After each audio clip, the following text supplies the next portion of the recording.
At a typical Ghanaian funeral, you see a massive intersection of social circles. Chiefs, clergy, old schoolmates, and relatives flying in from London or Toronto all gather to pay their respects. This animated diagram tracks the primary logistical threat to these events. A family might plan food and seating for a baseline of 300 guests. Within hours, that number can easily multiply past 600 as unconfirmed attendees arrive. When a crowd doubles spontaneously without a spatial plan, specific pressure points break down. You end up with community elders struggling to find suitable chairs, relatives from the diaspora wandering the grounds confused, and local mourners physically blocking main walkways while exchanging greetings. Organizing this space is the physical act of protecting a family's dignity. Proper guest management ensures the focus remains entirely on honoring the deceased. Without strict logistical boundaries, a space designed for reverence quickly deteriorates into a noisy, tense environment.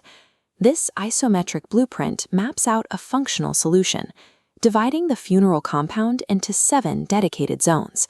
At the highly visible front, Zone 1 is reserved exclusively for the immediate family and chief mourners. Right nearby, Zone 2 provides a strictly protocol-managed space for elders and traditional leaders. The structure continues outward. Zone 3 places clergy right next to the program flow. Zone 4 captures in-laws and special family delegations, while Zone 5 offers a dedicated block for professional work associations and unions. Finally, the large outer canopies form Zone 6 for the general community, leaving Zone 7 specifically marked for diaspora guests who might need extra guidance. This specific architecture creates a self-navigating environment. When guests arrive, they recognize their designated section and sit down, entirely removing the burden of direction from the grieving family. A map alone cannot guide a crowd. This architecture requires a dedicated protocol team to enforce the boundaries. This team relies on highly specific assignments. You need VIP ushers dedicated solely to receiving chiefs, and separate attendants stationed exclusively at the condolence and donation tables to keep those lines line. The layout demands strict physical rules. Pathways between chairs must remain wide enough for safe passage, and the food and refreshment areas must be entirely separated from the main seating. This control extends well beyond the canopy. Dedicated external assistants manage parking and direct traffic, preventing local road congestion from spilling into the ceremony.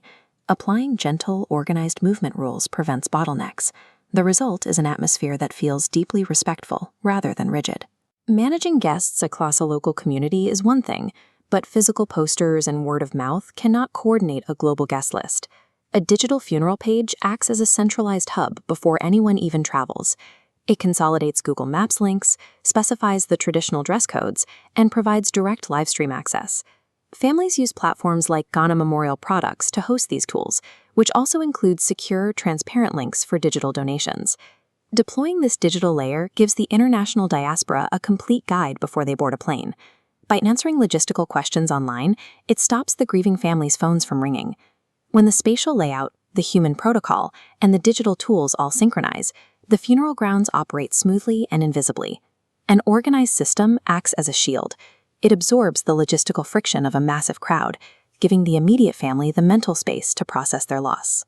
A successful Ghanaian funeral requires you to plan the people, rather than just planning the program. Mastering the seating, the protocol, and the digital communication removes the chaos.